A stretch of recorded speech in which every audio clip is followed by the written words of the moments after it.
येत्या 2 दिवसात केंद्रीय गृहमंत्री अमित शहा यांच्यासोबत राज्यातील महायुतीच्या महत्त्वाच्या नेत्यांची बैठक होणार आहे अशी माहिती सुनील तटकरे यांनी दिली आणि यावेळी त्यांनी नितेश राणे यांच्या धार्मिक विधानांबाबतही नाराजी व्यक्त केली आहे। नितेश राणेंची हल्लीची वक्तव्ये चुकीची असल्याची प्रतिक्रिया सुनील तटकरे यांनी दिल्याचं पाहायला मिळतं आहे।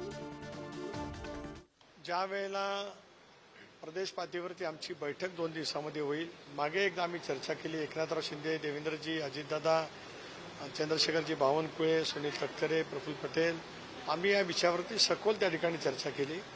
या बाबतीमध्ये कोणी वक्तव्य करू नयेत अशा पैकीच्या सूचना पक्षपातळीवरती द्याव्यात असाही निर्णय त्या ठिकाणी झाला।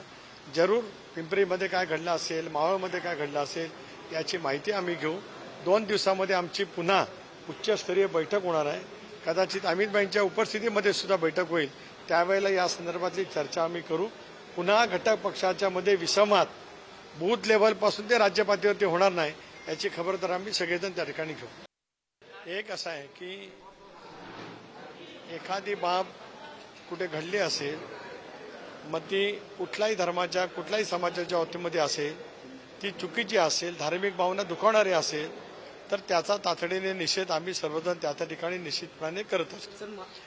नितेश राणेंनी अलीकडच्या कालावधीमध्ये केलेलं वक्तव्य थेटपणाने मशिदीमध्ये जाऊन अमकं करू तमकं करू या गोष्टी चुकीच्या आहेत। या देशामध्ये संविधान आहे, कायदा आहे, आपापलं मत मांडण्याची अभिव्यक्ती स्वातंत्र्य प्रत्येकाला दिलं गेलेलं आहे, पण आपल्या कुठल्याही वक्तव्यातून कोणाच्याही धार्मिक भावना दुखावल्या जाणार नाहीत याची खबरदारी घेतली गेली पाहिजे।